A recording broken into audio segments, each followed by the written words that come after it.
मैं राकेश कुमार सिंह आपके पास फिर आ गया।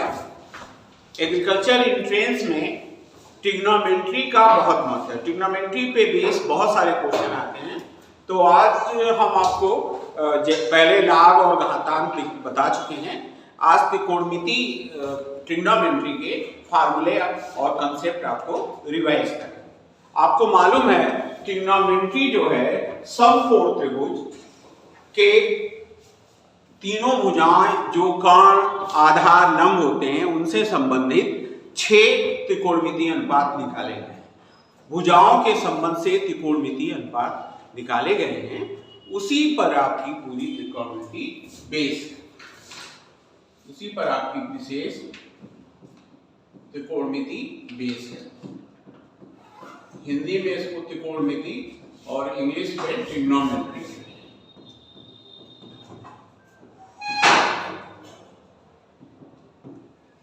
समकोण त्रिभुज ऐसा त्रिभुज होता है जिसका कोई एक कोण समकोण है।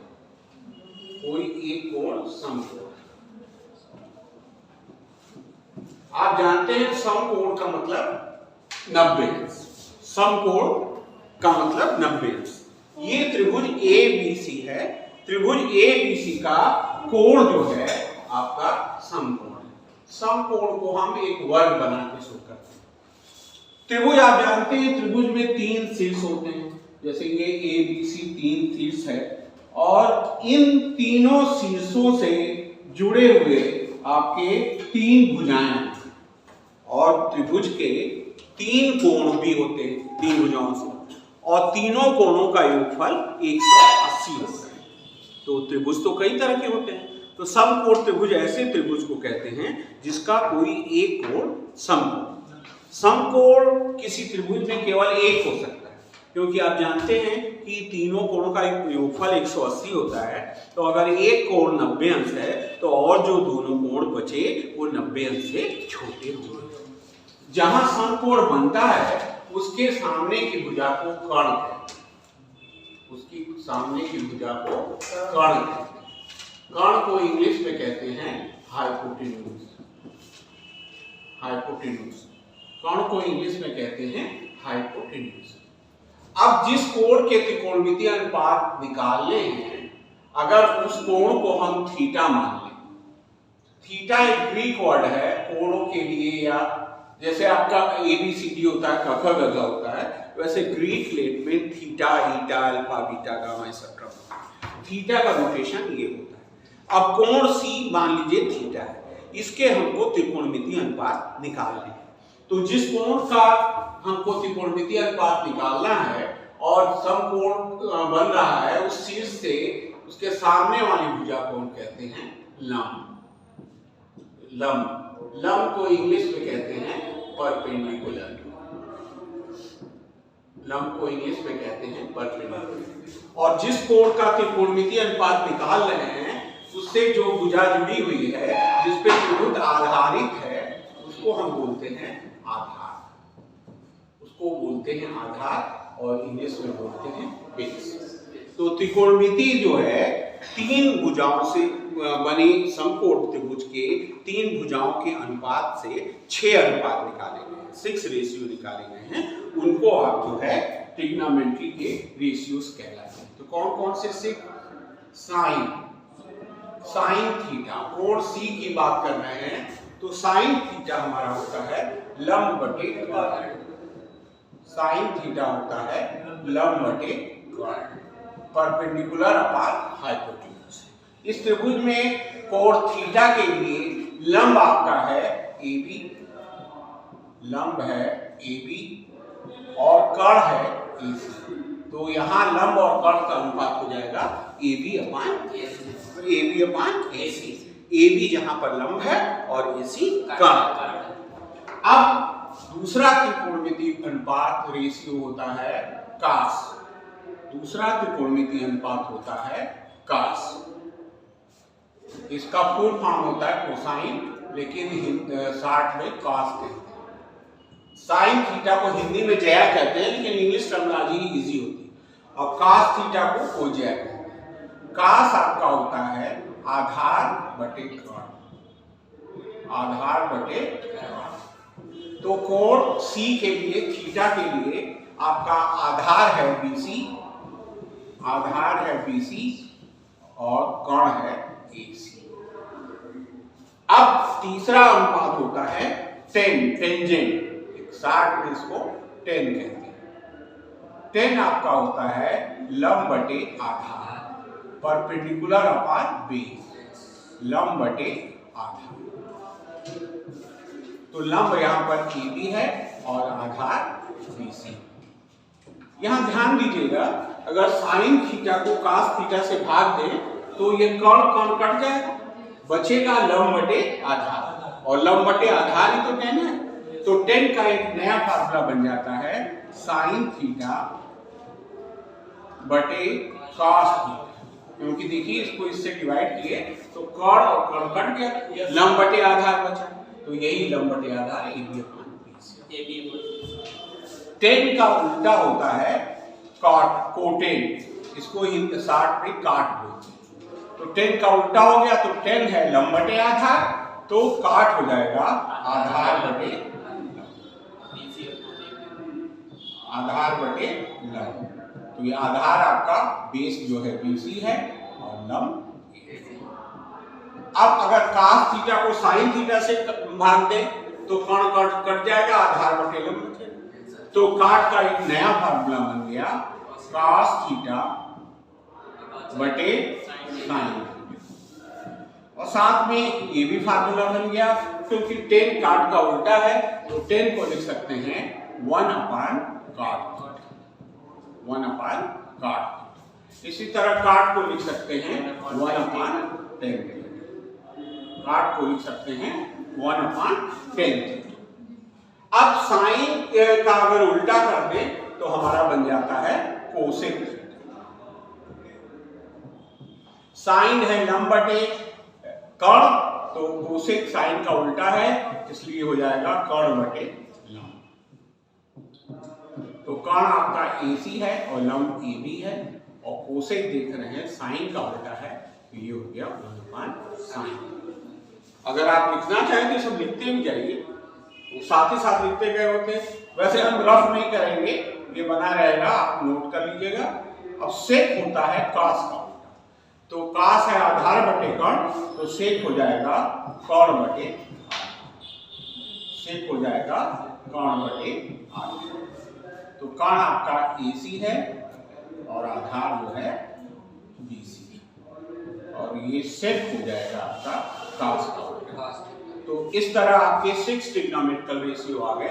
साइन है लंब बटे कर्ण, साइन आपको रेशियो जरूर मालूम होना चाहिए, क्योंकि रेशियो का जरूरत जरूर आगे पड़ेगी। आप ऊंचाई और दूरी के क्वेश्चंस करेंगे तो भी अगर रेशियो मालूम होगा तभी कर पाएंगे। तो साइन थीटा होता है लंब बटे कर्ण, तो लंब यहाँ पर AB upon AC, cos theta होता है आधार बटे कर्ण, BC upon AC, tan theta होता है लंब बटे आधार AB अपॉन BC, और साइन और को कास से भाग देते हैं तो वो 10 बन जाता है, और 10 काट का उल्टा है तो इसको 1 अपॉन काट थीटा, काट थीटा 10 का उल्टा है, तो 10 थीटा था लंब बटे आधार, तो काट हो जाएगा आधार बटे।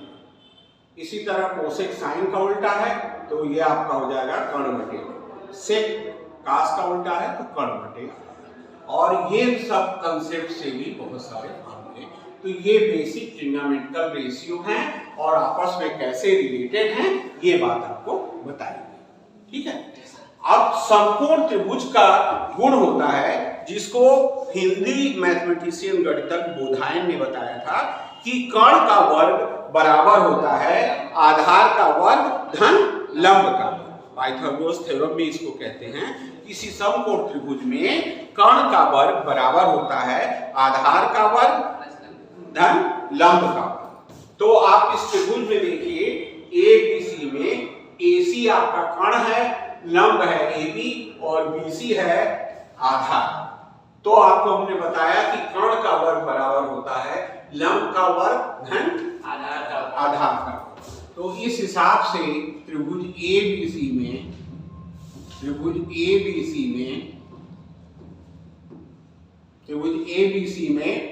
कर्ण है आपका AC का वर्ग कर्ण लंब का वर्ग मतलब AB का वर्ग धन BC का वर्ग। ये हमने पाइथागोरस थ्योरम से, इंग्लिश में पाइथागोरस थ्योरम।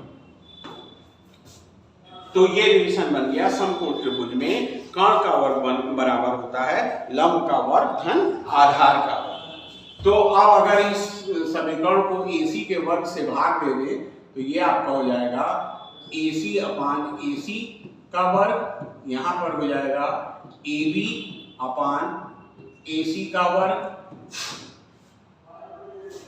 और यहाँ पर हो जाएगा BC अपान AC का वर्ग। अब AC वर्ग से AC कट जाएगा, 1 का वर्ग 1 होता है। अब AB अपान AC का मतलब लंब बटे कर्ण, और लंब आपका साइन है, तो ये आपका हो जाएगा साइन स्क्वायर प्लस, अब ये आपका है आधार बटे कर्ण, तो ये हो जाएगा कॉस स्क्वायर। तो ये ट्रिग्नोमेट्री का इन रिलेशन से पहला फार्मूला है। अब इसमें अगर साइन मालूम है तो कॉस निकाल सकते हैं, कॉस मालूम है तो साइन निकाल सकते हैं। अब जैसे साइन मालूम है तो कॉस हो जाएगा, इसको इधर ले आइए, तो 1 अपान साइन स्क्वायर, और अगर कॉस मालूम है तो साइन हो जाएगा 1 माइनस कॉस। तो देखिए इस फार्मूले से ये सारी चीजें आ गई। ये संबंध आपका पहला फार्मूला आ गया, ठीक है, ये आपका पहला फार्मूला। अब अगर इसी में हम जो है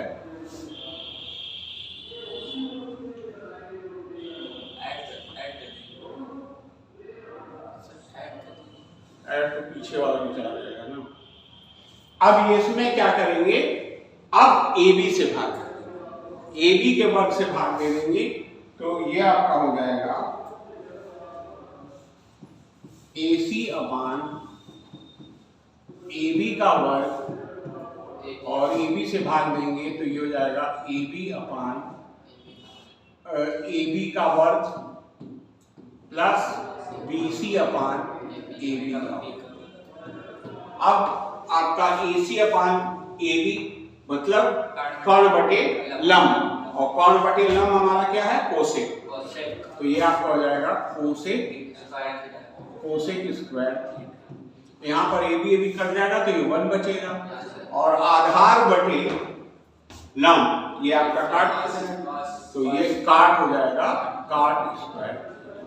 ये फार्मूला भी बहुत इंपॉर्टेंट है, कैलकुलस में भी, डिफरेंशिएशन इंटीग्रेशन लिमिट में भी काफी यूज होगा। तो अब आप जब फर्स्ट ईयर एग्रीकल्चर में एडमिट होके जाएंगे तो ये फार्मूला थोड़ी कोई पढ़ेगा, क्योंकि अब फर्स्ट ईयर में पढ़ के आए हैं, इसका यूज होगा, और एंट्रेंस के लिए तो ये बहुत इंपॉर्टेंट है। तो इसको भी ट्रांसफर करके हम निकाल सकते हैं।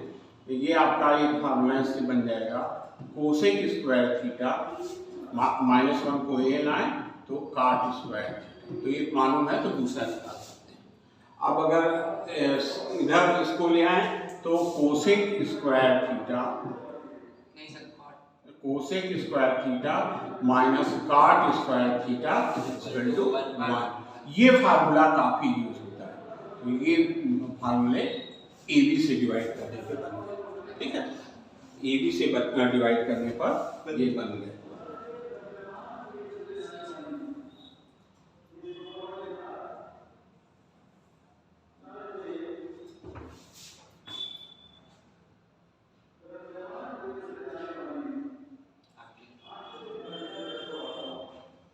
अब नेक्स्ट लेते हैं, इसको रफी कर देते हैं, फिर दूसरा ले लेंगे।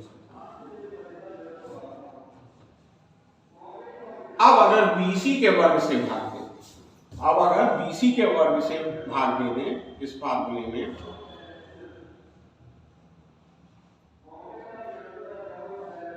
यहां BC के वर्ग से भाग दे दें तो ये आपका हो जाएगा AC अपान BC का वर्ग,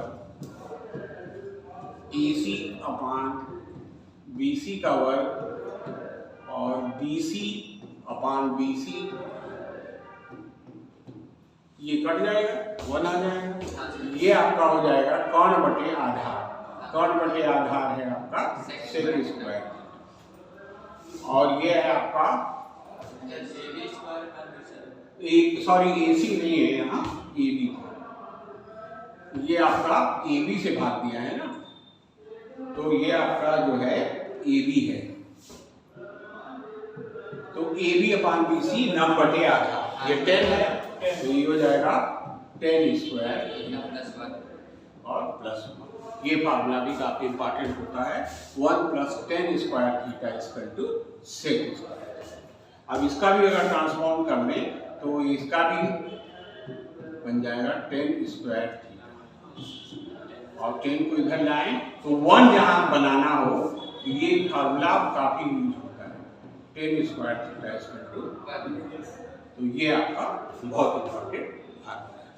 तो ये बेसिक 3 फार्मूले हैं, इसको ट्रांसफॉर्म करके हम आगे चलते जाते हैं और आगे बढ़ते जाते हैं।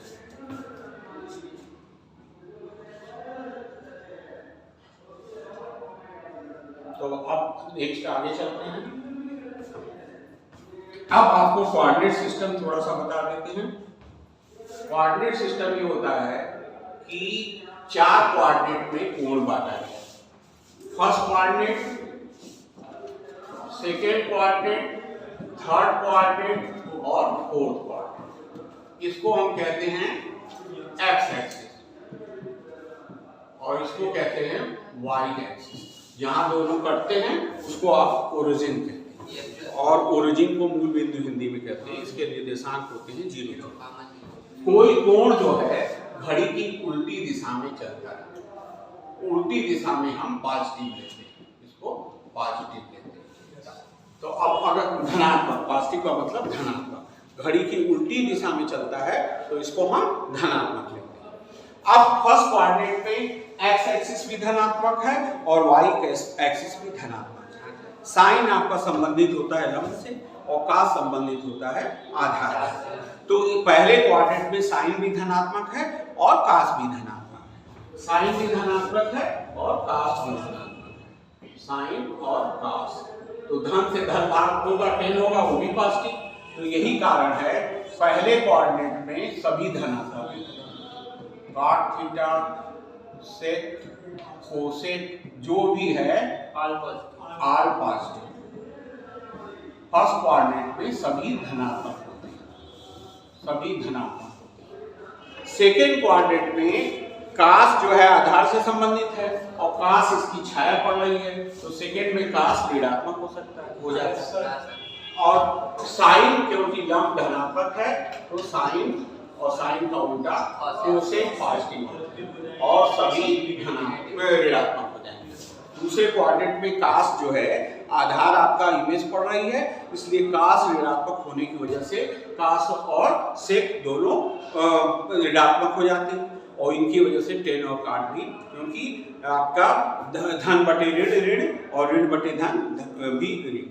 तो दूसरे कोऑर्डिनेट में केवल साइन और कोसेक धनात्मक होता है, और जो चारों त्रिकोणमितीय अनुपात बचे आपके चारों त्रिकोणीय अनुपात कास, सेक, टेन, कॉट ऋणात्मक।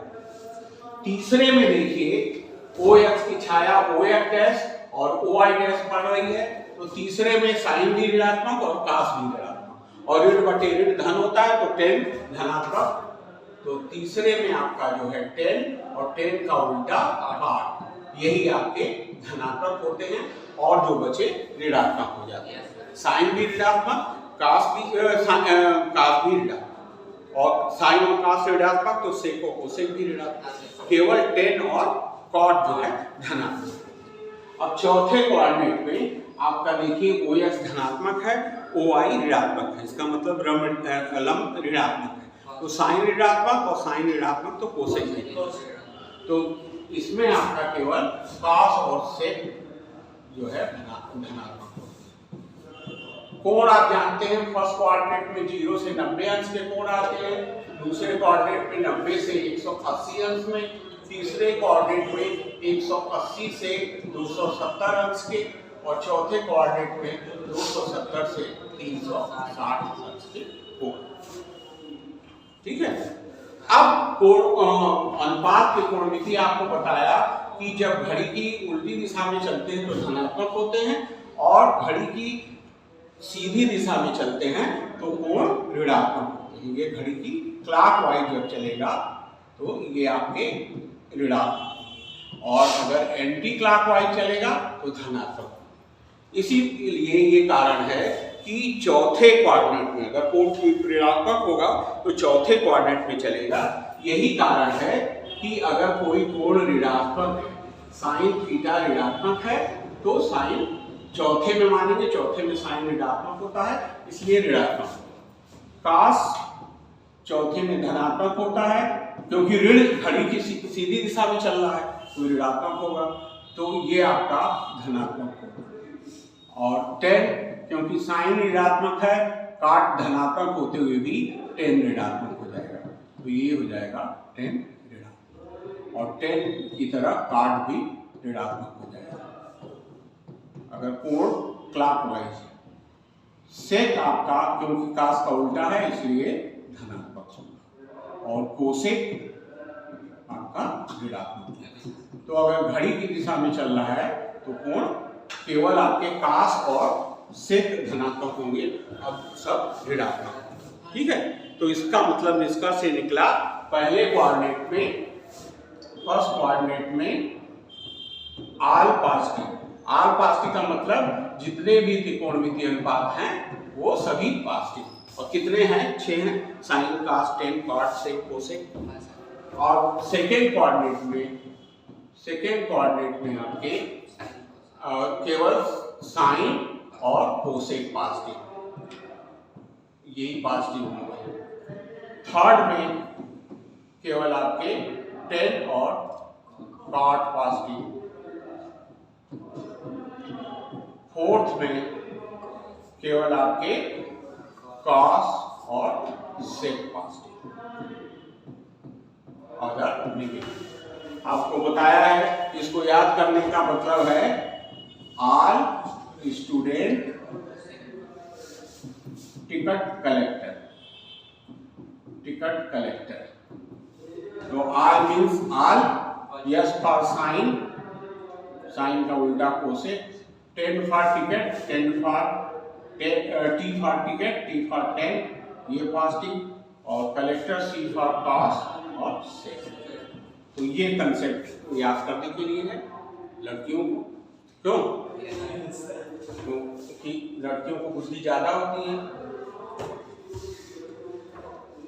अब इसके बाद हम लोग चलते हैं एंगल का डिस्ट्रीब्यूशन। एंगल का distribution, if any angle may be theta,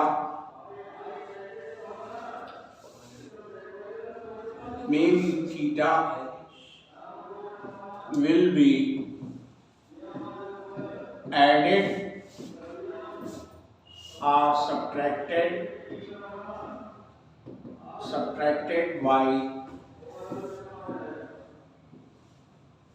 180 अंश, 360 अंश और n गुणे 360 अंश, where n is equal to 0, 1, 2, 3, कोई भी हो सकता है, वन पॉजिटिव धनात्मक इंटीग्रल। यदि कोई कोण थीटा 360, 180, 360 n गुणे 360, जहां n 0, 1, 2, 3, 4 है से जोड़ा या घटाया जाए तो trigonometrical ratio will not change. त्रिकोणमितीय अनुपात नहीं बदलता है, change, but sine means plus और minus will be change according to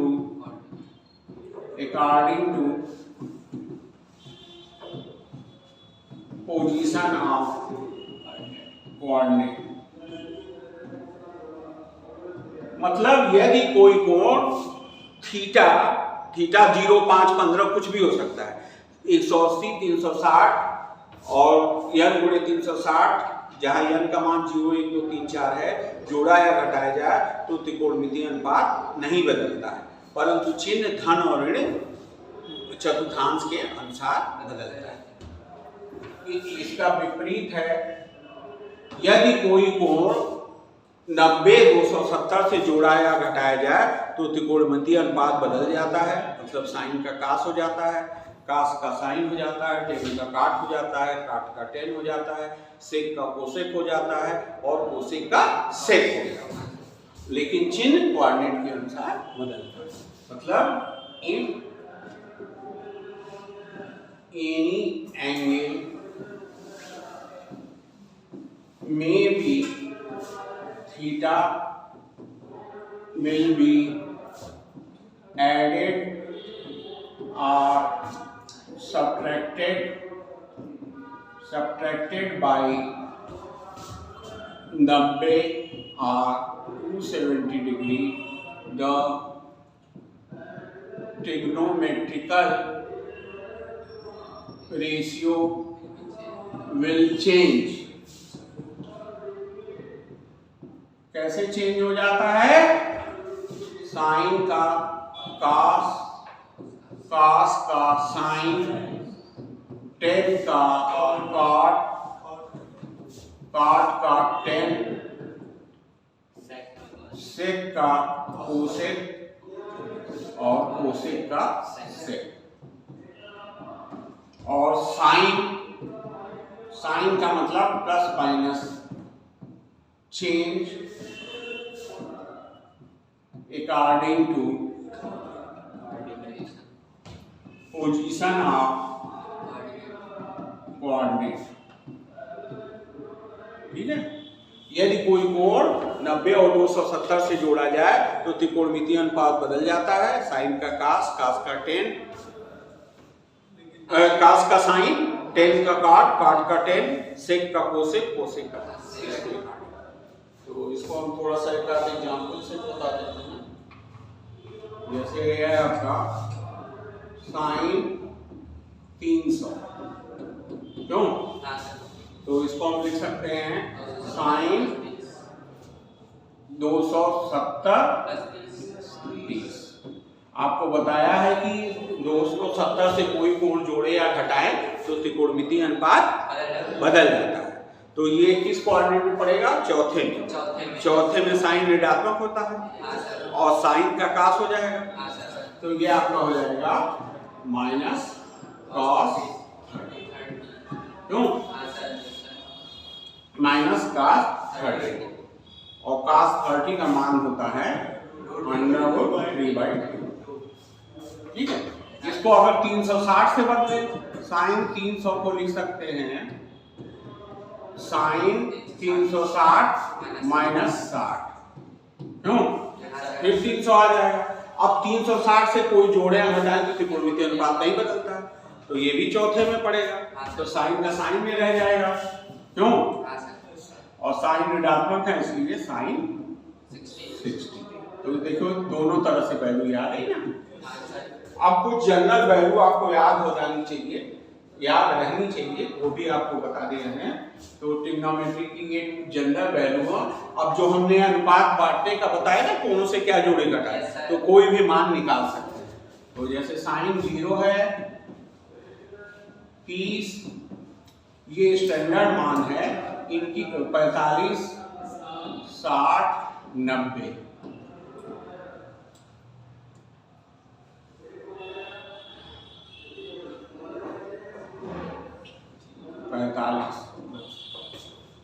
अब यहाँ पर हम निकालते जाते हैं। साइन 0 0 होता है, 30/2, 45 1/2, 60 √3/2, और ये कास 0 होता है 1, और ये आपका कास 30 √3/2। अब अक्सर ऑब्जेक्टिव में आता है कौन सी वैल्यू जिसमें साइन और कास बराबर होते हैं, तो 45 जो कि 1/2 है, और 60 का होता है 1/2 और 90 0।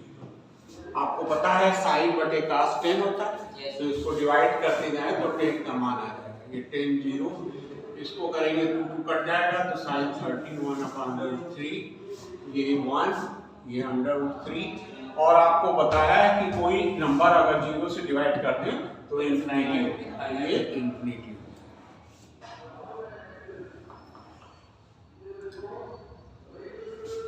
अब काट आपका हो जाएगा 10 का उल्टा 1/0 इंफिनिटी, इसका 1/3 1 1/3, और ये भी आपको पता होना चाहिए कि कोई नंबर इंफिनिटी से डिवाइड किया जाए तो 0, तो ये आपका 0।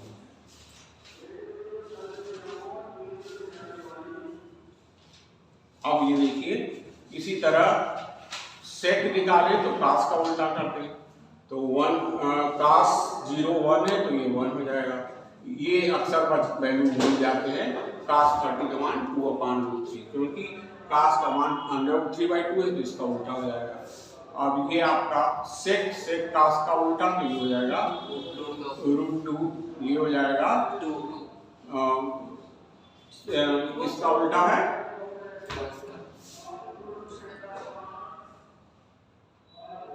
ये है आपका cos 60 सेक का उल्टा तो ये हो जाएगा 2, ये आपका हो जाएगा 2, ठीक है, और ये 0 है तो ये हो जाएगा इंफिनिटी। अब इसी तरह कोसेक का निकाल लेंगे, कोसेक होता है साइन का उल्टा, तो साइन जो है 0 तो 1/∞ 2√2, ये आपका हो जाएगा 2/√3 और 1 का उल्टा। तो ये स्टैंडर्ड मान आई थिंक सबको याद है। yes, याद है सबको? yes, नहीं तो याद करिए, आपको याद है क्यों? चलिए इसमें लिखा रहेगा, नोट कर लीजिएगा, हम रफ नहीं कर रहे। तो इस तरह आप कोई भी एंगल निकाल सकते हैं, ठीक है। अब दो एंगल को अगर जोड़ा जाए, मतलब दो एंगल है साइन A प्लस B बराबर होता है sine A cos B plus cos A sin B। अगर दो कोणों का अंतर ले लिया जाए, दो कोणों का अंतर ले लिया जाए तो साइन A माइनस B, ये आपका हो जाएगा डिफरेंस हो जाता है sine A cos B minus cos A sin B, और cos A प्लस B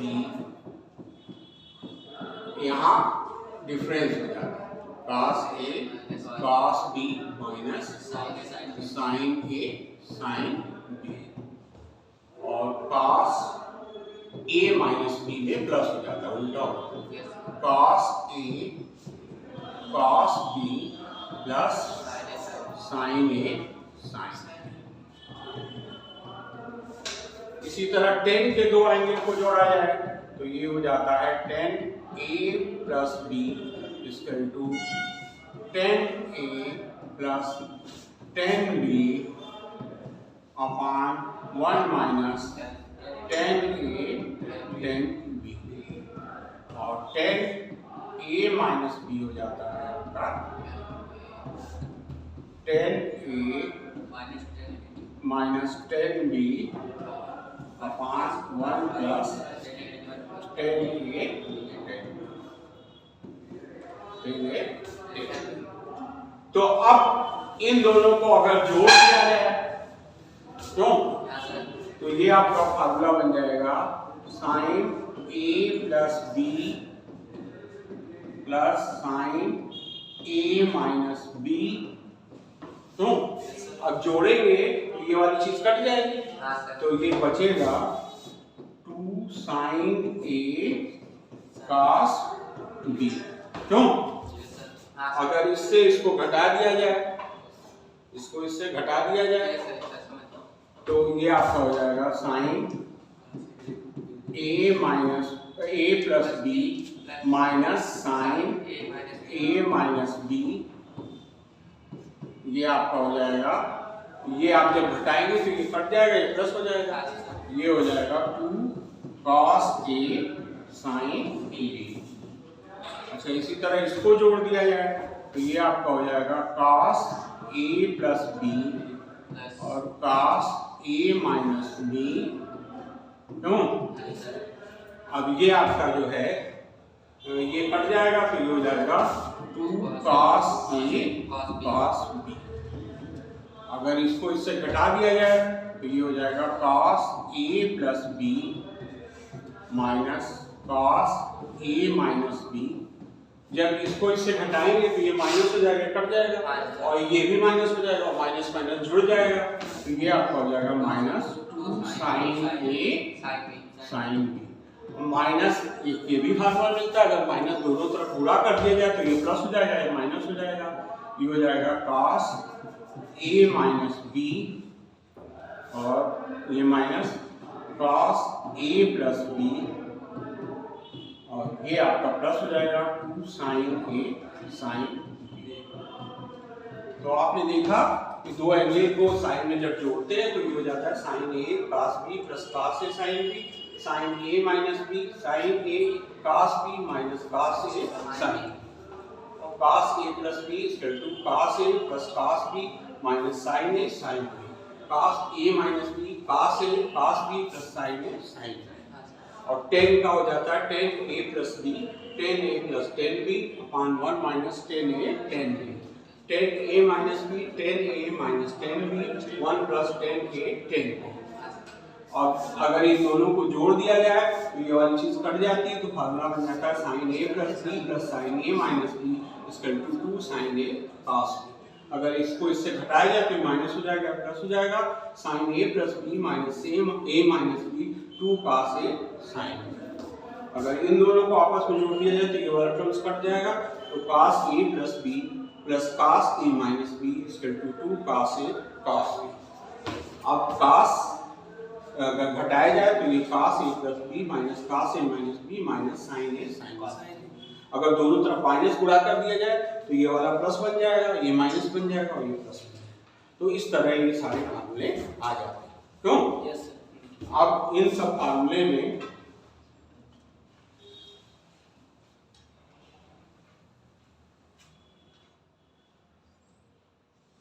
अगर हम क्या करें, a प्लस बी बराबर रख दें c और a माइनस बी बराबर रख दें d, इन सब फार्मूले, और इन दोनों को अगर जोड़े तो ये हो जाएगा 2a बराबर c प्लस d, तो a बराबर आ जाएगा c प्लस d बाई 2। अगर एक दूसरे से घटा दे तो माइनस हो जाएगा, प्लस हो जाएगा, तो ये आपका हो जाएगा 2b बराबर c माइनस d, तो b बराबर हो जाएगा c माइनस d बाई 2।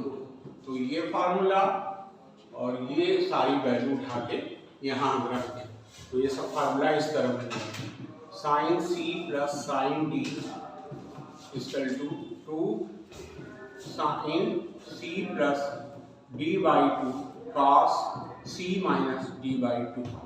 ये सब भी काफी यूज होते हैं। अगर इसमें रख दिया जाए तो ये हो जाएगा sine d equal to 2 cos c plus d by 2 और sine c minus d by 2। देखिए यहाँ c, यहाँ d, यहाँ c प्लस d, यहाँ c माइनस d, यहाँ c, यहाँ d और यहाँ आपका cos a की जगह a plus c plus d और c माइनस d। तो ये फार्मूला इस तरह का आपका बन जाता है। ठीक है, कोई दिक्कत? अब इसी तरह दूसरे वाले में रख देंगे तो हो जाएगा cos c plus cos d equal to 2 cos c plus a की वैल्यू क्यों, और cos c minus d by. इसमें रख देंगे, ये फार्मूला आपको मालूम है कि बच्चे लोग बहुत जल्दी भूल जाते हैं, तो ये फार्मूला हो जाएगा 2 sin c plus d by 2 और sin c minus d by 2। अगर माइनस अंदर पूरा कर दें तो ये फार्मूला बन जाता है cos c cos d equal to minus इधर आ जाएगा अंदर, तो ये हो जाएगा 2 sin c plus d by 2 और sin d माइनस। ठीक है, अब अगर एंगल का डबल ट्रिपल करें तो क्या होता है, ये आप इसको भी आप बता दे रहे हैं। तो ये आपका मान लीजिए sin 2a की वैल्यू, तो हम लिखते हैं इसको sin a प्लस e, लिख सकते हैं। तो अब b की जगह a आ गया, sin a प्लस b का फार्मूला होता है sin a cos b plus cos a sin a। तो ये आपका हो जाएगा sin ए cos ए, क्योंकि b रख दिए ना। हाँ सर। और ये आपका हो जाएगा cos ए sin ए, तो इससे sin 2a का फार्मूला बन जाएगा। दोनों एक जैसी चीज है, जुड़ जाएगी। 2 sin a cos a, अगर एंगल का डबल कर दिया जाए तो ये फार्मूला बन जाएगा। अब cos 2a बहुत इंपॉर्टेंट है, बहुत यूज होता है, तो इसको लिखते हैं cos a प्लस a। तो cos a प्लस b आपको मालूम है, ये होता है cos a प्लस b होता है cos a cos b minus sin a sin b, ये होता है sin a sin b। ये होता है sin a sin b। तो अगर इस फार्मूले के हिसाब से लें तो ये आपका हो जाएगा cos a minus sin a और मल्टीप्लाई हो जाएगा तो ये स्क्वायर हो जाएगा। तो cos 2a बराबर हो जाएगा cos square a minus sin square a।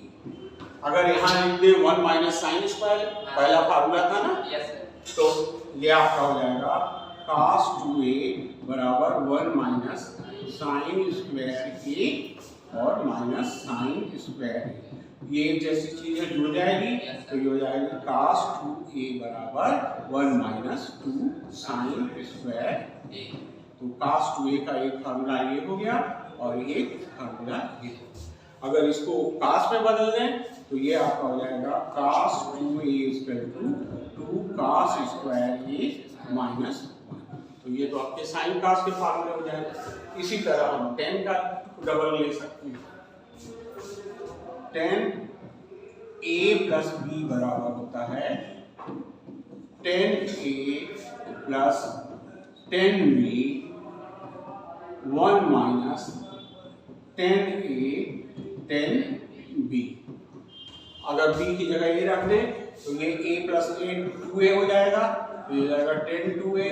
यहाँ भी a आ जाएगा b की जगह, तो tan a plus tan b tan a 1 minus tan a into tan a।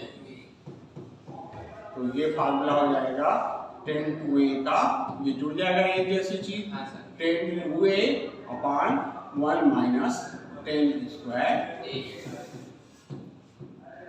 तो इस तरह आपके डबल फार्मूले हो गए सब, क्यों? अब इसमें पढ़ा हुआ है, सब किताबों में भी पढ़ा हुआ है, तो इसको कर लेंगे। इसी तरह 3a का बना सकते हैं, sin 3a, तो इसको लिख सकते हैं sin 2a plus a plus b वाला फार्मूला लग जाएगा, तो ये जाएगा sin 2a into cos a plus cos 2a into sin a। 2a के सब फार्मूले मालूम है।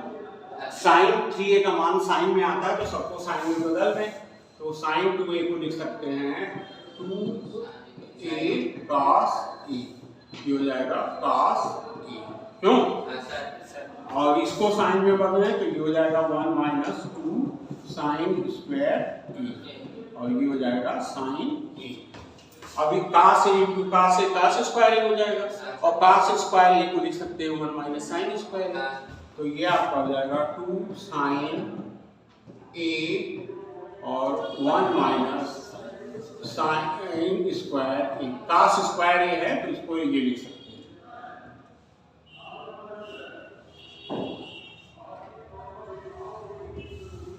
भाई cos a into cos a cos square a हो जाएगा, और cos स्क्वायर को लिख दिया 1 माइनस। अब ये जो सारा आ गया है इनको गुणा करके सिंप्लीफाई कर ये जाएगा sin a, तो ये आपका हो जाएगा 2 sin a माइनस ये क्यूब हो जाएगा 2 sin cube a plus sin a minus 2 sin cube a। अब एक जैसी चीज एक जगह कर दें तो 3 sin a और ये 2 4 हो जाएगा 4 sin क्यूब a। तो साइन 3a का ये फार्मूला होगा, ये साइन 3a का, ठीक। अब इसी तरह cos का निकाल सकते हैं, cos 3a को लिख सकते हैं cos 2a प्लस a, और cos a प्लस b होता है cos a cos b minus sin a sin b, तो इस हिसाब से a की जगह है 2a, तो जाएगा cos a minus sin 2a और sin a। अब ये इसका फार्मूला cos पे आता है तो सबको cos में बदलें, तो cos 2a को लिख सकते हैं 2 cos square a minus 1 into cos a, sin 2a को लिख दिए 2 sin a और 2 sin a cos a into sin a। अब इसको सिंप्लीफाई करें तो ये हो जाएगा 2 cos square a minus 1 into cos a minus 2। अब आप देखिए sin स्क्वायर हो जाएगा, उसको लिखते हैं cos स्क्वायर a, तो ये हो जाएगा 1 माइनस cos स्क्वायर a और cos a, सबको मल्टीप्लाई करते जाइए तो ये आपका आ जाएगा 2 cos cube a minus cos a और ये माइनस 2 cos a और ये माइनस प्लस बन जाएगा 4 cos क्यूब a, तो एक जैसी चीज एक जगह कर दीजिए तो 4 cos क्यूब a और 1 और 2 ये 3 हो जाएगा 3 cos a, तो cos 3a का एक फार्मूला, ठीक। अब आपका 3 का बच गया है 10 का, क्यों ये आपका 10 का बच गया है तो 10 को ले लेते हैं, 10 3a निकालना है तो इसको लिख सकते हैं 10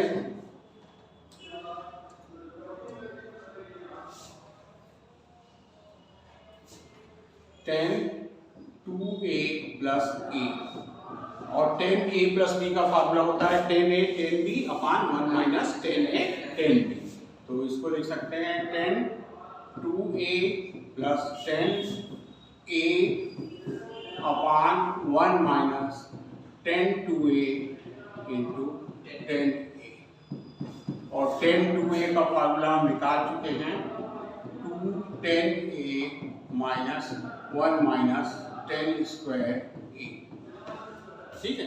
यहाँ रख दें तो ये हो जाएगा 2 10a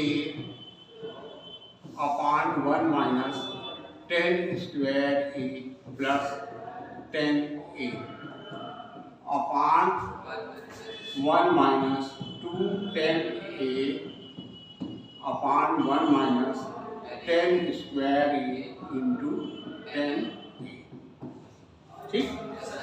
लघुत्तम ले लें तो लघुत्तम ले लेंगे तो यहाँ आ जाएगा 1 माइनस 10 स्क्वायर a, यहाँ तो एक ही जाएगा तो ये हो जाएगा 2 10a, यहाँ अपान 1 है तो 1 से वही जाएगा, इससे मल्टीप्लाई हो जाएगा तो ये आपका हो जाएगा plus 10a minus 10 cube a, भाई इससे मल्टीप्लाई हो गई और नीचे लघुत्तम हो जाएगा यहाँ पर 1 माइनस 10 स्क्वायर फिर a, तो ये हो जाएगा 1 माइनस 10 स्क्वायर a और ये इससे मल्टीप्लाई हो जाएगा, ये हो जाएगा 2 10 स्क्वायर a। अब ये इससे कट जाएगा तो ये आपको बचेगा 10 3a बराबर, तो ये इससे जुड़ गया तो 3 10a माइनस 10 क्यूब a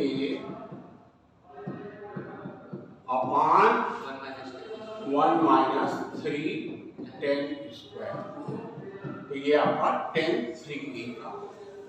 तो इस तरह हम सारे फार्मूले आपको ट्रिग्नोमेट्री के बता दिया और आपकी ट्रिग्नोमेट्री डिवाइड। अब इसको आप देखिए, इससे बहुत सारे क्वेश्चन बन जाते हैं। क्वेश्चन अटेम्प्ट कीजिए और खूब प्रैक्टिस कीजिए। मैथमेटिक्स का मतलब अंडरस्टैंडिंग एंड प्रैक्टिस। आपको हमने समझाने की कोशिश की है। जो एग्रीकल्चर एंट्रेंस में ट्रिग्नोमेट्री का पूरा कोर्स है वो आपका उससे रिलेटेड सारे फार्मूले बताएंगे। Thank you.